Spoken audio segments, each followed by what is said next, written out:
How green are cities? Are they getting greener?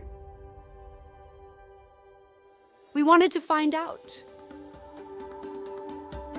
As climate change and extreme weather puts even more strain on our cities, it becomes vital to monitor the proportion and development of green, blue, and gray. Since 2019, we have been analyzing urban green space using satellite data and AI. Thanks for joining us, as we will now reveal the latest trends and insights from 344 cities in more than 60 countries across the globe. Warmly welcome to the HUGSI 2024 Annual Update. Over to you in the studio, Eric. Welcome and thanks for joining us. My name is Erik Svan. As always, I'm with you from our new studio in Husqvarna, Sweden.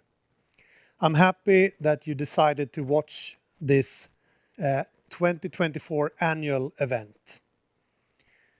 And if you're watching this live, you can use the Q&A features and the comments in the Teams client to ask questions throughout the event. We will try to respond to you as fast as possible.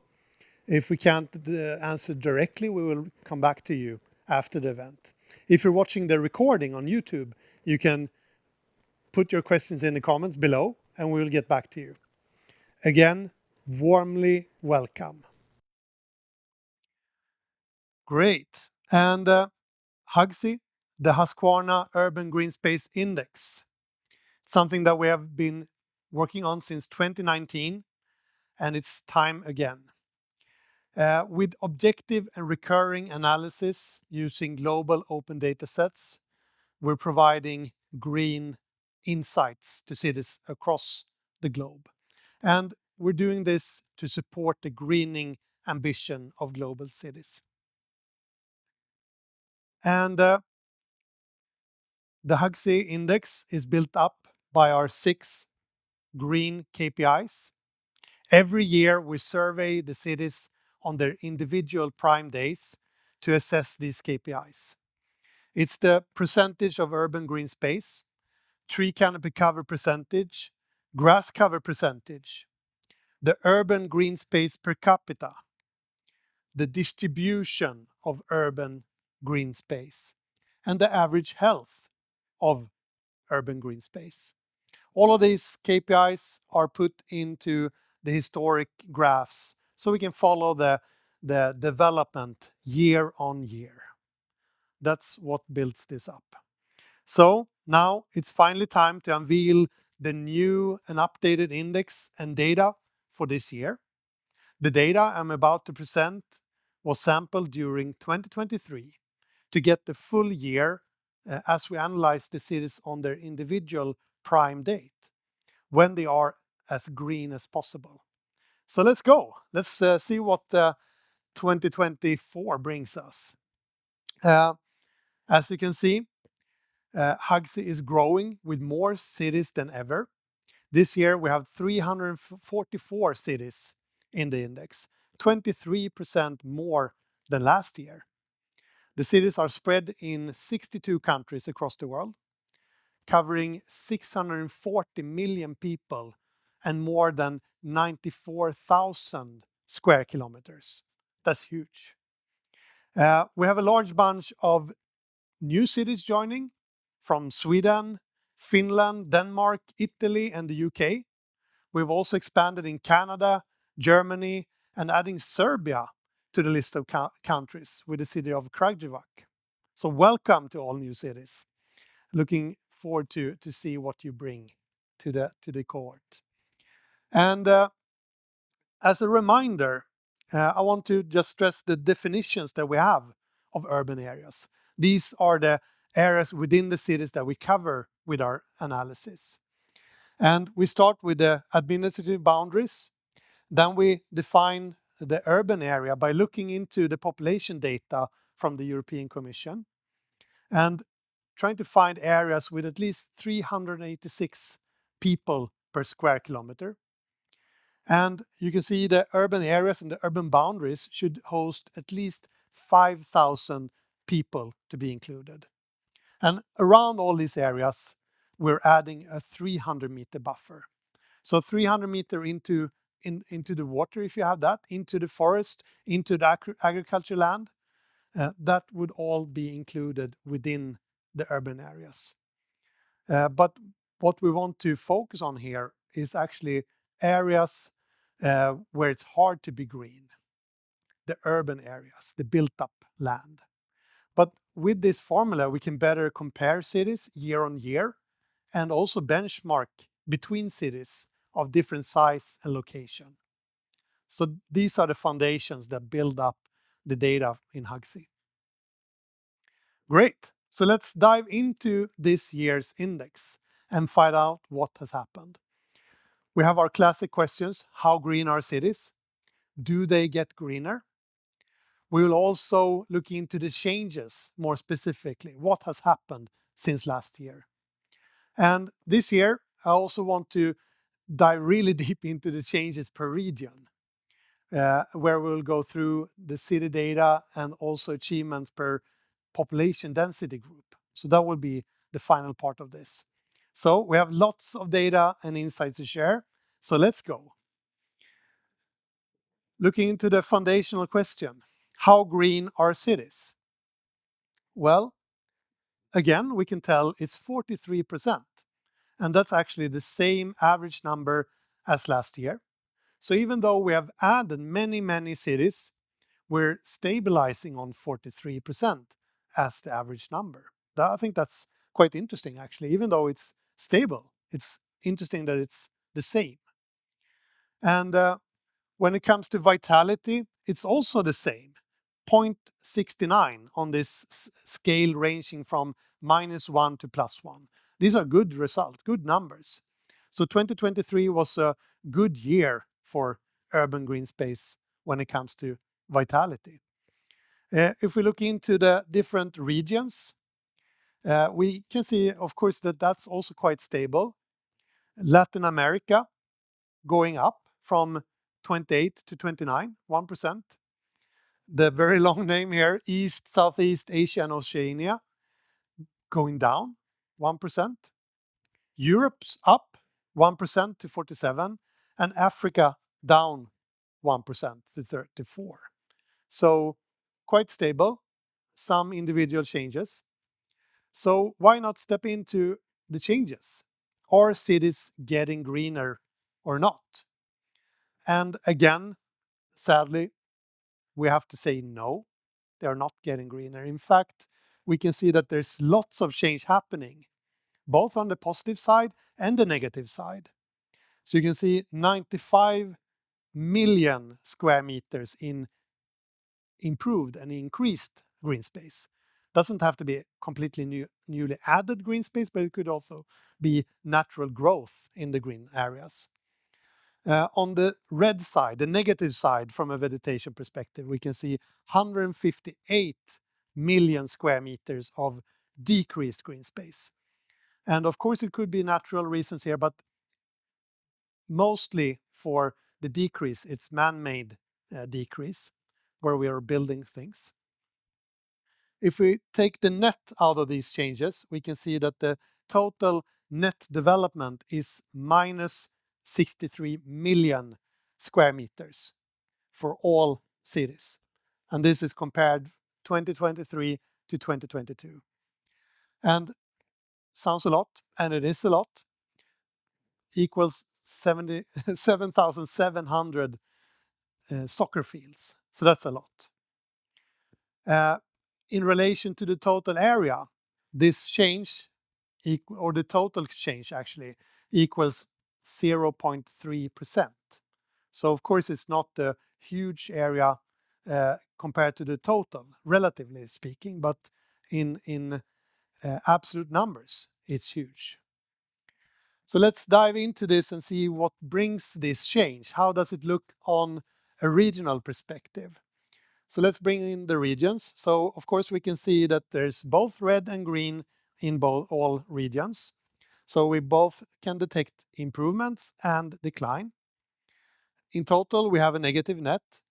But interesting is that Latin America actually are on the positive note. So let's look into each region now to see where these numbers come from. So let's start with Africa. And Africa's cities are declining with 7.6 million square meters or 916 soccer fields. And of course, quite a lot. Looking into the top 10 list of cities, and this is ranging from the cities with positive change to the growing negative change. We can see an increase in Dar es Salaam, Tanzania, and that's a high number, but it's also a very large city. Still see that they're on the positive side like that. Otherwise, we can see a quite drastic decrease in most cities in Africa. Switching over now to Central East Asia, that equals China. Just like previous years, we can see a very strong development in all directions. And in total, they end up with almost 30 million square meters in decline. That's a lot, 3,600 soccer fields. Almost half of the total decline comes from China. Looking into the top list here, we can sort of see an example of the amplitude of change happening in China, with Hangzhou in the top here, with actually a positive 10 million square meters in added green. And in total amplitude for Hangzhou, that the change is 30 million. So the net, positive net is 10 million, but total change is 30 million square meter. So a lot of change happening in this huge city. Other cities show high number of decreasing green space. So it's a quite dramatic year for China, 2023. Interesting numbers. Let's switch over to the very long name here, East, Southeast Asia, and Oceania. And for this region, the decline continues. Almost 10 million square meters or 1,200 soccer fields in less green space for the 13 cities that we're following. And on the top list, we can see a couple of cities with positive net, even though most of them are declining. And switching over now to Europe. And for Europe, the decline continues again. Europe is not getting greener at all, minus 11.4 million square meters less green space comparing 23 to 22, 1,400 soccer fields. But even though we have this huge negative number, looking at the top list here, it's all green. And in fact, 76 cities in Europe are positive or neutral when it comes to their green percent change. So big kudos to these 76 cities that manage the balance between increase and decline. So completely green top list here, with many of the new cities in Italy actually on the list. Rome is not new to the list, but in top here. So quite interesting. And of course, we have the full list on the website and so on. So come back to that. Let's fly over to Latin America. And I already told you a bit about this. Very interesting as this region has a positive net as a whole, adding 725 soccer fields or 6 million square meters of more green areas. That's quite drastic and quite interesting. So let's look into the cities. And on this list, we can see that the city of Santiago in Chile represent more than the whole increase of this region. So something has happened there. And when I first saw these numbers, I thought probably something need to be wrong with these numbers. But I was looking into it and learned some pretty interesting facts. And we're going to actually deep dive into Santiago in Chile. And on the maps, it looks like this. And we can see some really green dots in the upper left corner there and in the outskirts. And this is the change map, so we can really see highlights where Santiago has increased their green areas. Now we're comparing to 22 and back to 23. And I looked into the data, and we're actually measuring the Santiago with data from November and December of 23. And 2023 was an interesting year for Chile as a whole. In June, they got enormous amount of rainfall. So it was the most rain in 30 years. And of course, it brought lots of negative things with as such disasters do. But for Santiago in Chile, these areas that were sort of not very green has really turned green due to this rain. So 6 months after this rainfall, we actually monitored Santiago. And that was the greenest period of the year, where these previously sort of very dry areas have turned green. And most of these changes are actually related to growing grasslands in and around Santiago. So it's not man-made, but it's within the urban areas, so we account for it. And that's sort of the explanation of why Latin America really soars high on the positive side when it comes to adding green space. That's the explanation, but still very interesting to see the facts behind it. Turning over now to North America. And they have the same magnitude of change as Latin America, but on the negative side. 6 million square meters less of green space. And out of the cities, 22 cities that we're following, 4 of them had a negative or neutral net. Vancouver, quite high numbers, but still, this is the Vancouver metropolitan area, so it's a quite big area like that. Moving over now finally to South and West Asia. Overall, a negative development with 5 million square meters less green space. And looking into the top list here, we can see 4 cities with a positive net. And in this list, it's interesting to see that Riyadh in Saudi Arabia is high up. And Riyadh is actually the least green city of all in the index, by far. But it's interesting to see that they're on the positive side here, and potentially it's related to the huge investments they did do right now as part of the Green Riyadh project. We have mentioned that in previous annual events as well. And these are effects of that. So, great.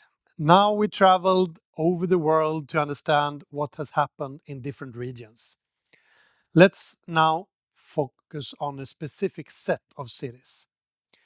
We usually follow the megacities, meaning cities with at least 10 million inhabitants, to see how they cope with balancing lots of people with the green urban areas. So, for the megacities, we still see that they managed quite well to be green. Let's look into the data here. 34% green space. And compared to the global average of 43%, I think it's really great. Just 1% lower than last year. So the megacities really managed to balance this in a quite good way, I would say. Stating that the average population size of these cities are 15 million just in this cohort. So that's quite amazing.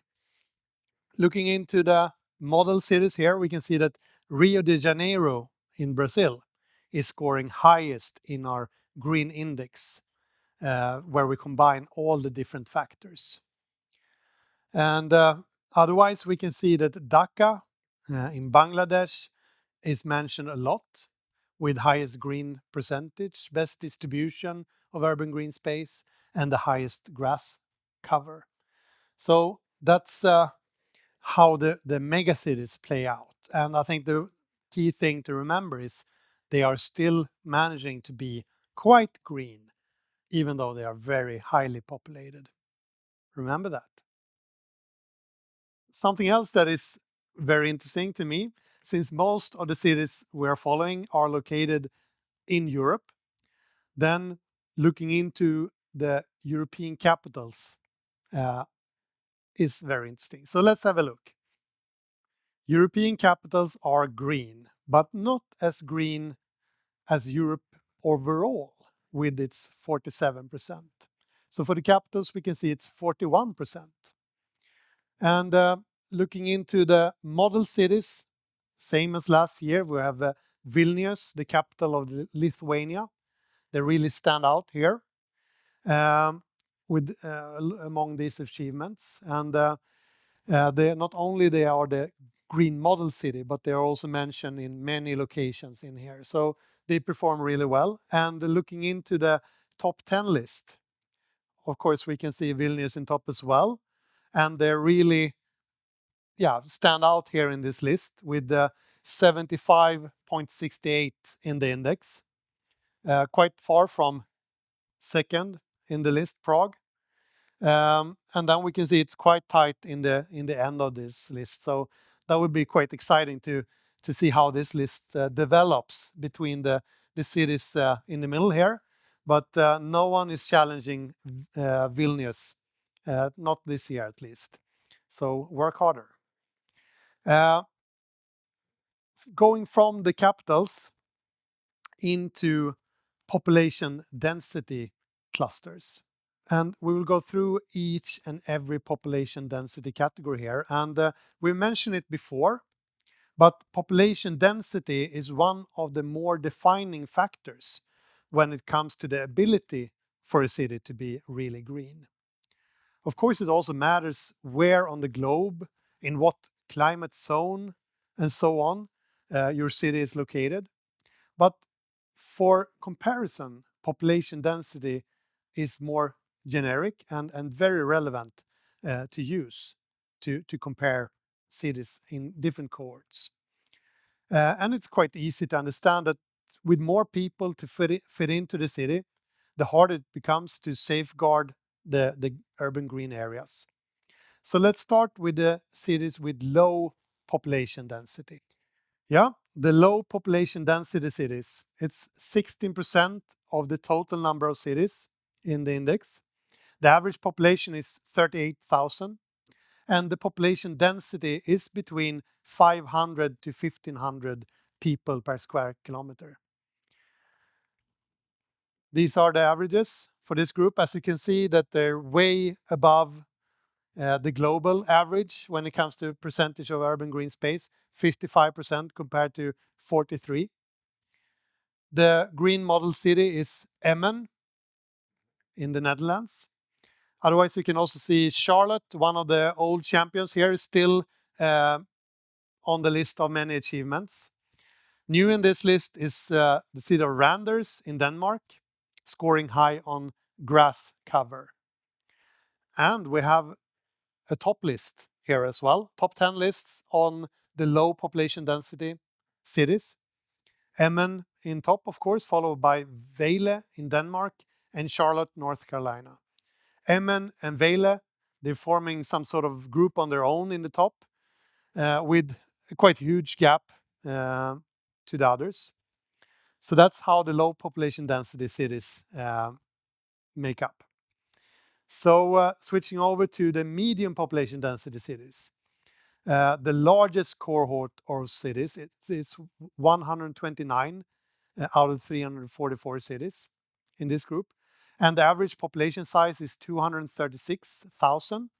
So quite large cities with a population density between 1,500 and 3,000 people per square kilometer. And looking into the average here, you can see it comes down a bit here. But still, I think we've added many cities into this that are quite green, because the averages has increased here from 46% last year to 47 this year.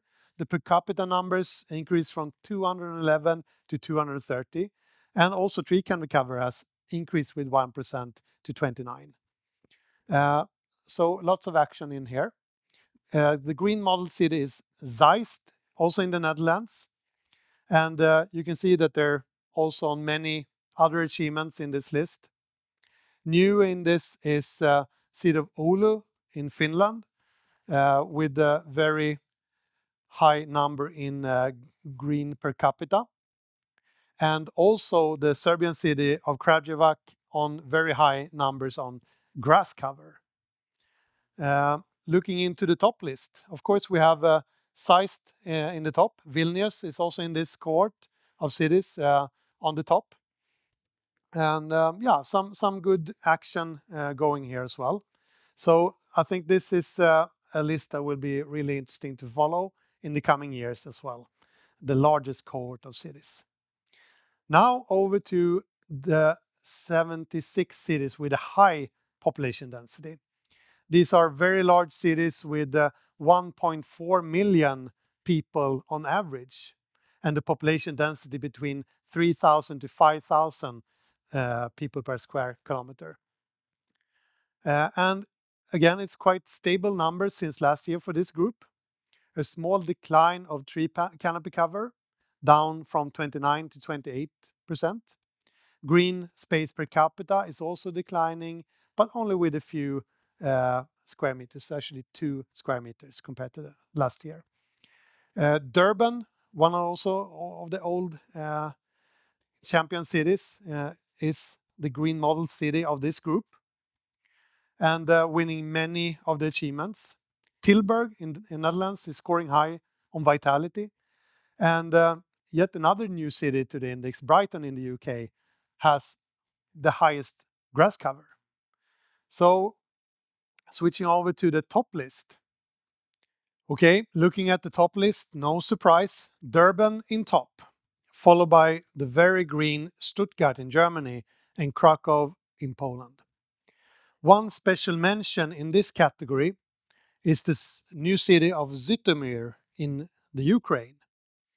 We've been in dialogue during the last year, and they, along with many other cities in the Ukraine, are very much engaged in city greening. Might seem a bit strange under the circumstance of war to focus on this, but it's actually very logical and important to take care of your local community in all different ways, even when times are dire. So we're super happy about working together with them on this topic, and happy to extend it also to other cities in the Ukraine to support them with their green efforts through data. Now, finally, we're looking into the really big cities. 85 cities with over 500 million people together. The population density is over 5,000 inhabitants per square kilometer, and the average size of the cities are 6 million people. Huge cities.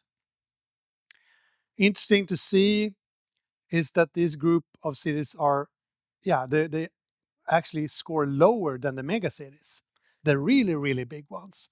Remember, 34% of urban green space for the mega cities, and this group only have 31%.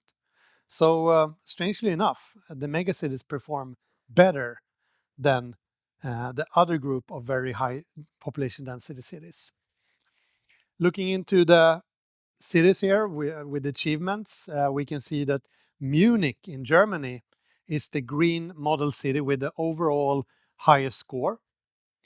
And then we can see a quite distributed list of cities here with other achievements like Dar es Salaam, Genoa, The Hague, Stockholm, Dhaka, and Rome. They all perform well on different categories in the index. Switching over to the top 10 list here, it's also quite tight race between them. Munich in top, tightly followed by Genoa and Rio. So let's see how this develops over time.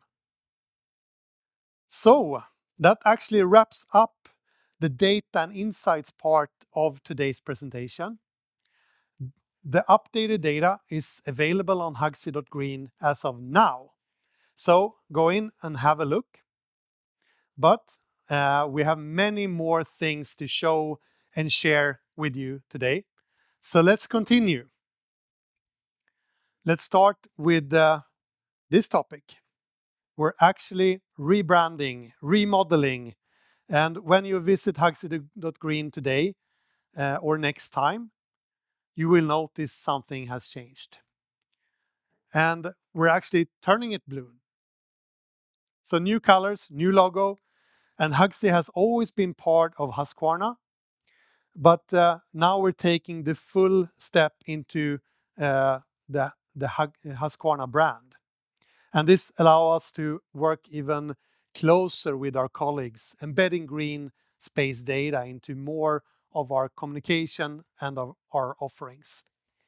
And along with the rebranding, we have also had a complete overlook of the interface and made lots of new great improvements.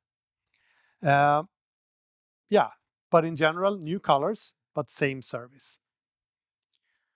Along with this, we're also taking another big step here, changing the name of the service from HUGSI to HUGSI, actually. But we're replacing the last part, the last I, from index to insights. And we think now we've proven that we're more than just the index, meaning how we're ranking and comparing cities. That will still be an important part of the HUGSI service. But as most of you know, we're more than just the index. We are providing urban green space insights as well. And we wanted that to be reflected also in the name. So, Husqvarna Urban Green Space Insights. That's cool. And when you visit HUGSI next time, as I said, you will notice all these new colors and the new logo, the new name, but we will also bring new features to you. And it's really exciting as every year to present these new features to you. Let's look into what new features come with this new release. First of all, the year selector. We are all impatient for city greening. But let's face the facts, change does not come overnight. Real change takes years.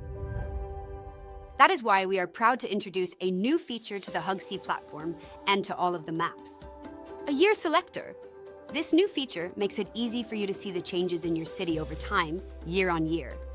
The year selector is available for all maps and ranging back to 2021.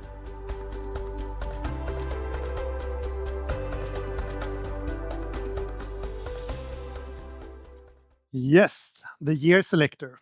It speaks for itself, of course. So let's step over to the next new feature, extended boundaries. What's that? The urban definition of HUGSI has remained unchanged since the start back in 2019. It allows us to compare cities over time and also to benchmark any cities. It has served us well.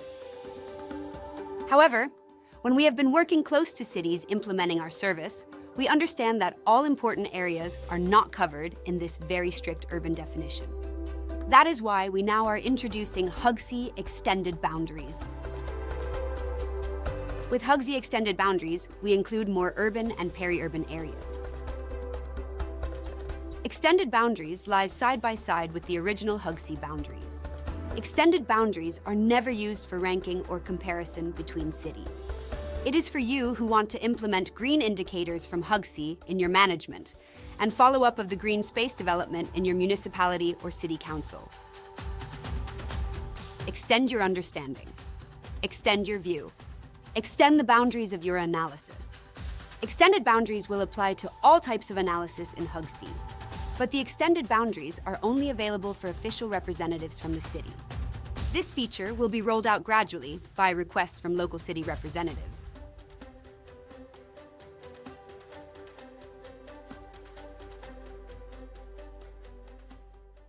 Yes, extended boundaries. I think that's really great and something that many cities has asked for. So that allows you actually to analyze a greater part of your urban areas within the municipality boundaries. And this is something that works perfectly with this next addition in the features. Let's start with the film. We are always told that the data and insights from HUGSI are very easy to understand and to make use of in our web interface. From the key indicators to maps and historical graphs. But sometimes it is just not enough. Enter the world of Geographical Information Systems, GIS. What if you could combine green space data from HUGSI with data you already have about your city? What if you could query the data sets to unlock new insights relevant for the planning and follow-up of your city? Well, now you can. Introducing the HUGSI GIS download view. Now you can download all map data from HUGSI as a GeoJSON file to be used in your local GIS system, compatible with software like ArcGIS and QGIS. By onboarding the HUGSI data into your GIS system, it is only your imagination and access to other data sources that limit what you can do. How about finding out the green space percentage or canopy cover per neighborhood in your city? Color each neighborhood based on their relative greenness and find the details per neighborhood in the info box. Do you want to know what schools are surrounded with sufficient green space or what schools lack a green surrounding? Load the school locations into the map. Here, as an example, schools are colored based on their surrounding greenness. Another example might be on how green the bike lanes are in your city. These are just some examples on how you may use the HUGSI data in combination with other geographical data to bring new insights. The GeoJSON file includes data for every hectare hexagon in the city, covering the land classes, trees, grass, water, and gray, along with data on vitality, population density, and change affecting vegetation. We hope that you will find this very useful.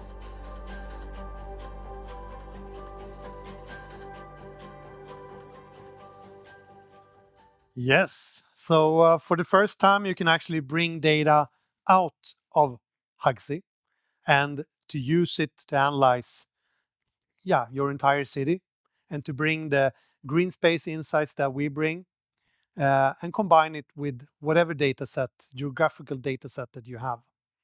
So I think it's a quite fantastic new addition to the service and something that many has asked for. So it's really great. And I can't wait for hear from you how you're using this and what new insights this bring to you. Now into the next section here. 2024 is believed to be the hottest year ever since they started measuring. Heat is challenging all over the globe, but especially in our cities. This is an area that we would like to address further. To help us understand more about this, I would like to welcome a guest. It's Professor Mark Nieuwenhausen. He's connected to the IS Global program in Barcelona, Spain. And he's with us on a link. So let's see if he's with us here. Hi, Mark. Welcome to the annual HUGSI event. Great to have you. Great that you could join. Thanks, Eric. I mean, I'm so glad to be here. So, Mark, based on your research, what are the factors affecting expected life of people living in cities? So, of course, there are a number of different factors. Particularly what we're looking at is things like air pollution, the level of air pollution, green space, the level of green space, what we see in cities, noise, temperature, and also physical activity. These are some of the main factors. So what we see, there's a lot of variation in the levels of air pollution throughout different cities. And the more air pollution you have, the more people die and get ill. That's probably well known so far. But also what we know now is that the level of green space within cities is very important for people's health, in particular for people's mental health. So we need to have green space. Also, we see that a lack of green space leads to premature mortality as well. And then also what we see, noise. Cities are often quite noisy.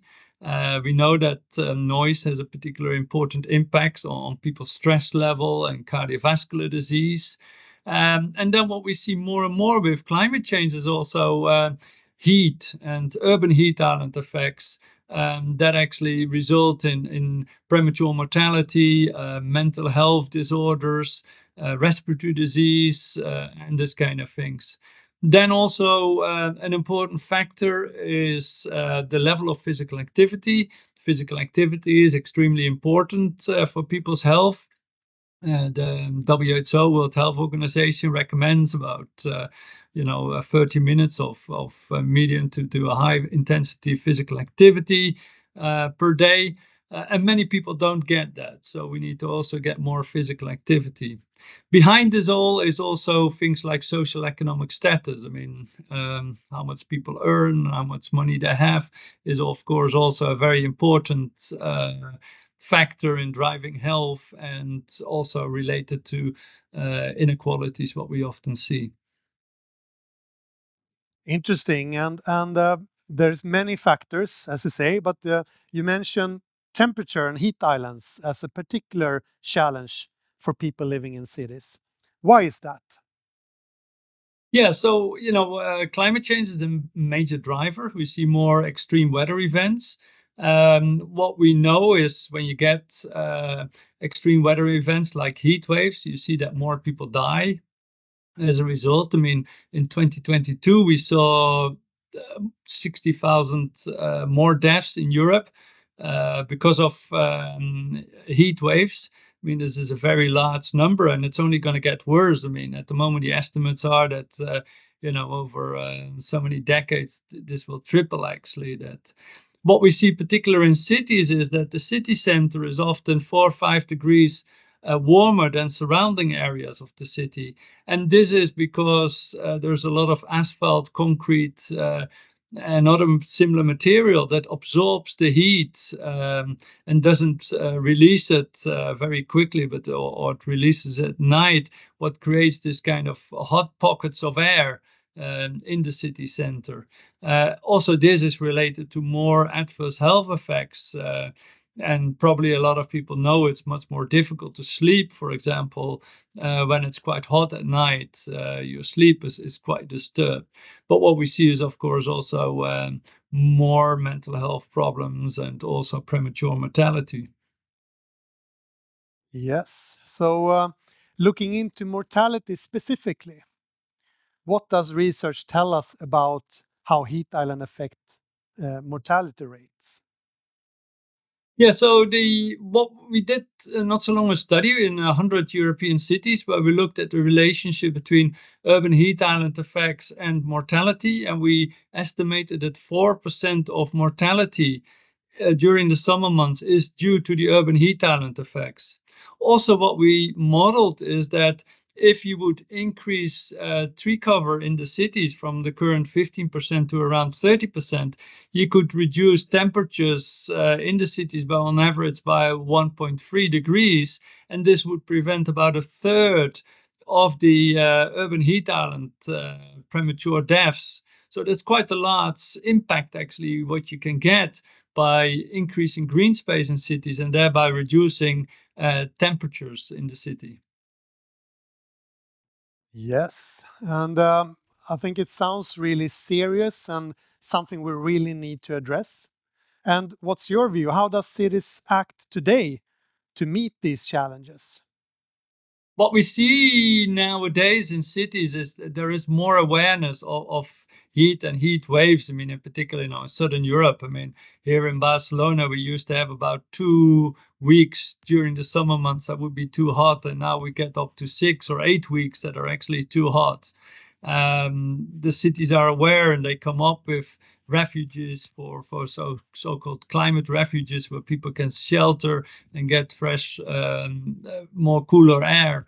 What we see is also that more cities are planting trees, because trees are very good for reducing heat and the urban heat island effects. But of course, for trees, it takes many years to grow, so the effect is not immediate there. Yeah, the trees are growing slowly, but they will also help us to manage this. So thanks a lot for joining us, Mark, and sharing your wisdom. And good luck with your further research. Bye-bye. Thank you so much. It's been a great pleasure. Great. So based on the research done by Mark and other researchers, we want to support cities in fighting rising temperature with what we can bring from HUGSI, data and insights.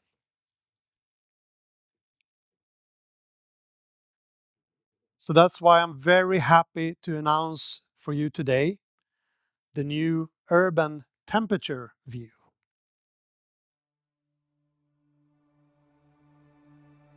Cities around the world are experiencing rising temperatures at an alarming rate, making them increasingly hotter year after year. Heat comes with health issues, causing death, disease, and unrest. How can cities manage increasing temperature and reducing the negative effects? There is a concept called surface urban heat island effect. The definition is when the nighttime average temperature is higher in the urban center compared to rural areas outside the city.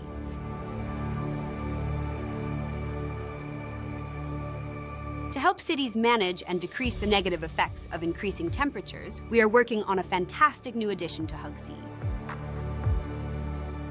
We call it the Urban Temperature View. We are using global temperature data from the Sentinel-3 satellites to monitor urban temperature and calculating SUHI for all cities in HUGSI. You will be able to view the urban temperature and the urban temperature heat map to understand to what extent your cities suffer from heat islands and what areas are hotter or cooler than the average. We all know that more green areas is a way to tackle urban heat islands. Our ambition is to provide new insights and data to help understanding where more green space should be planted by combining green space data, population density data, and urban temperature data. The Urban Temperature View will be rolled out to all cities part of HUGSI during the fall of 2024 and spring of 2025. Let's cool down our cities together.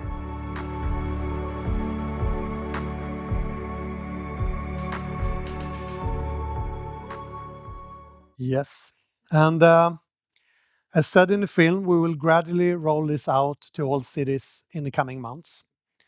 And it will be very exciting to see how you can make use of this to make new policies, to drive more actions, to really fight the increasing temperatures in the cities. So I always wanted to have this one more thing moment. You might think that the previous segment was that, but it wasn't. Here it is. One more thing. Trees. Did you know that trees are a vital resource in cities? They help us cool down the temperature, clean the air, and keep us calm and more happy as they improve mental and physical health. They also house lots of animals, insects, and plants, boosting biodiversity. That is why many cities start to monitor and manage their urban trees to understand how to best safeguard and improve the benefits for society. But traditionally, tree inventory has been a costly and time-consuming task. With HUGSI, Husqvarna Urban Greenspace Insights, we are changing this. Already in our standard version, you will get insights about tree canopy cover and canopy vitality across your city. Now we are taking this to another level by, together with ArboAir, introducing HUGO, Husqvarna Urban Green Operations, a solution that allows you to keep track of every single tree. With professional and safe drone flights or aerial photos, we capture data on specific locations in the city. Drones allow us to cover large areas or areas that are hard to reach with other methods. We identify and classify individual trees by type, size, height, crown diameter, and assess overall vitality. Every tree gets a unique ID, and through high-precision GPS signals, we define their location so that we can compare growth and development in coming years when a new analysis is done. One of the most powerful things with HUGO is that we can detect broken or dead branches in a tree. Branches that risk to fall on someone or something, rendering damages and costs. To prevent this, you can use the HUGO data to understand and prioritize what trees need proactive care from your arborist and fix it before an accident happens. With HUGO, you can work smarter. We provide instant inventory of individual trees with a unique identity and a precise location. The measurements we provide allow you to segment your trees by type, size, and height. This to allow you to better understand your tree assets. We can help you spot and prioritize risk trees based on vitality down to individual broken or dead branches. All of the data we provide can be used for further insights in your local GIS system. Save money by focusing your manual inventory to enrich your tree database with the parameters we cannot bring from remote sensing. Turn to your local arborists and focus your efforts on the trees that need care. Let HUGO provide you with facts so you can prioritize where to go and what to do to take care of your valuable urban trees.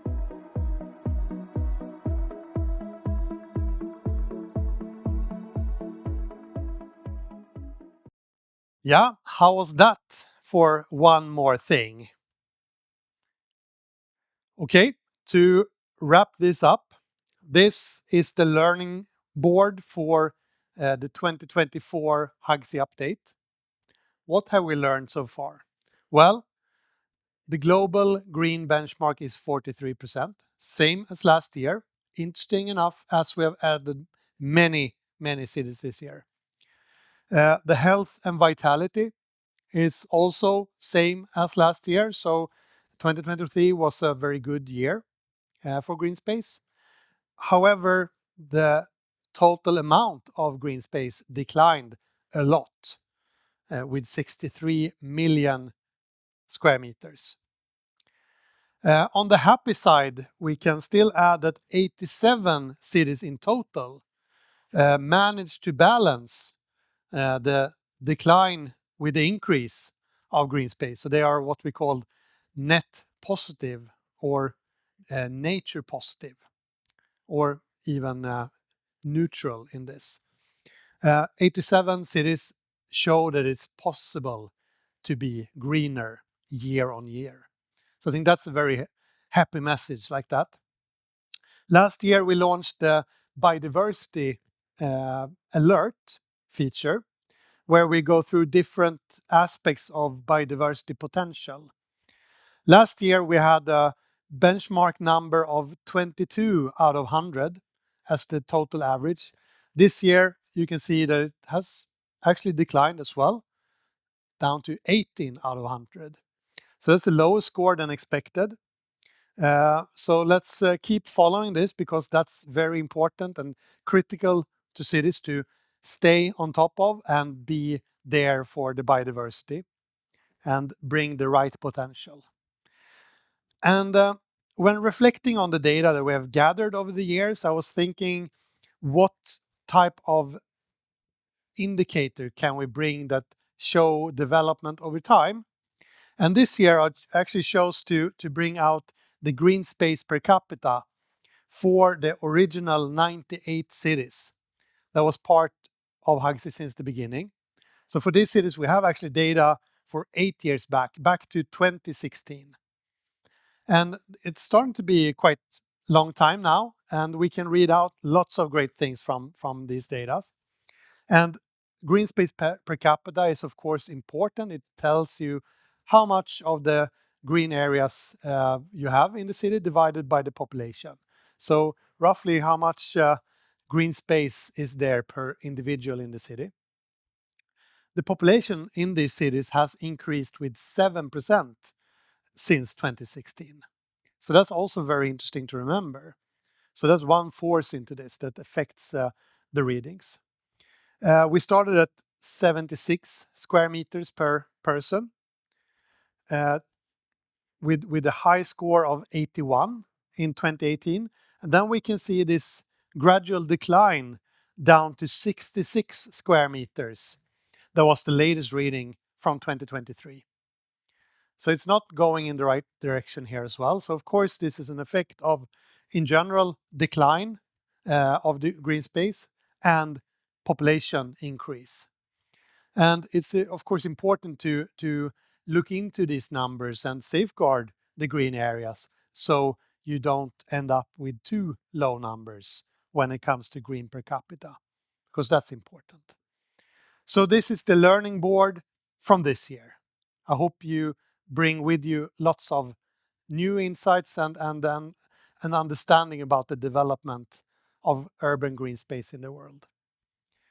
Yeah, and in terms of features, I think we have had a very strong release this year, if I may say it myself. We have more cities than ever, a new fantastic design, new branding under the Husqvarna brand.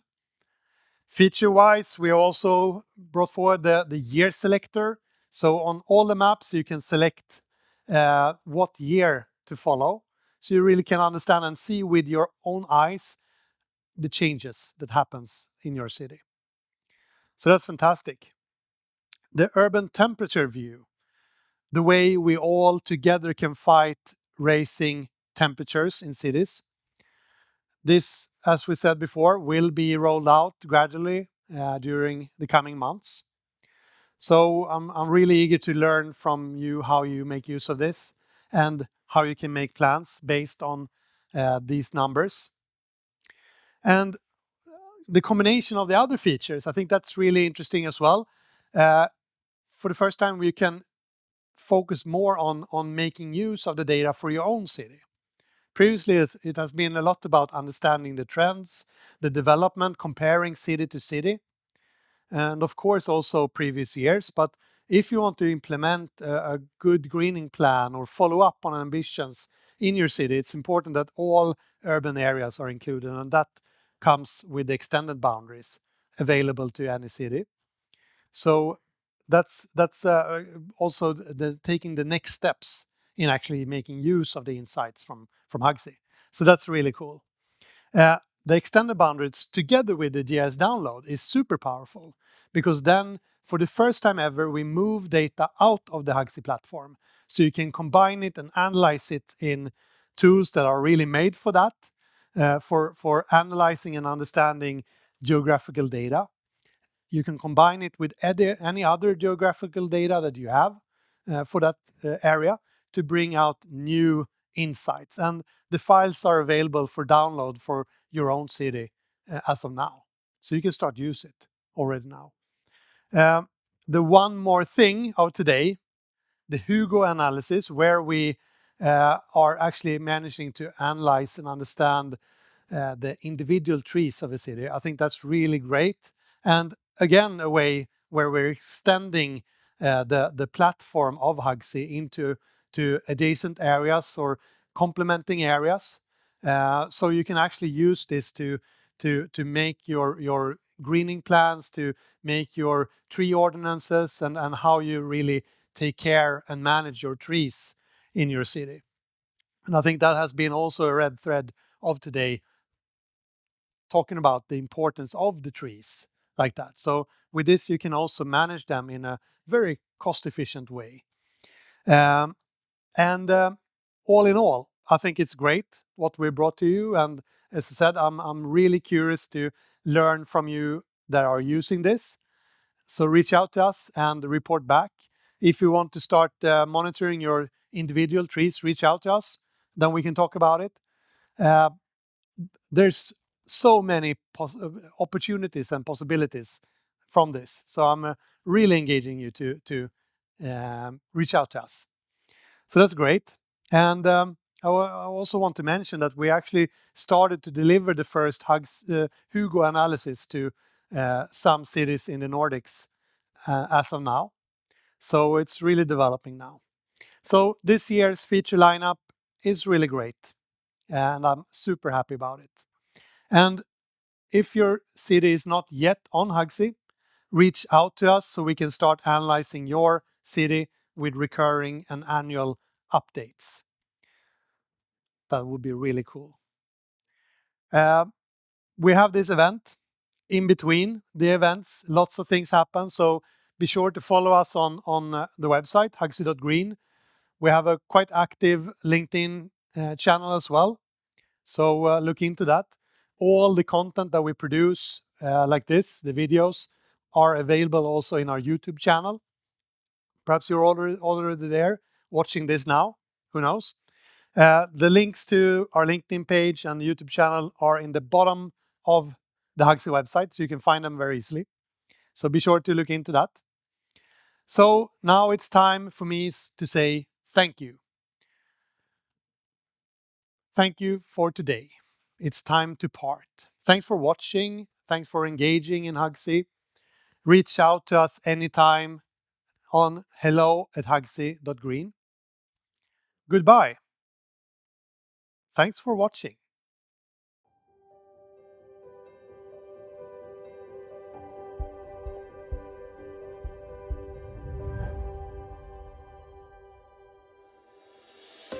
Thanks for joining us as we have now revealed the latest trends and insights from 344 cities in more than 60 countries across the globe. Thanks for viewing the 2024 annual update. All new data and features are available at hugsi.green. See you soon again.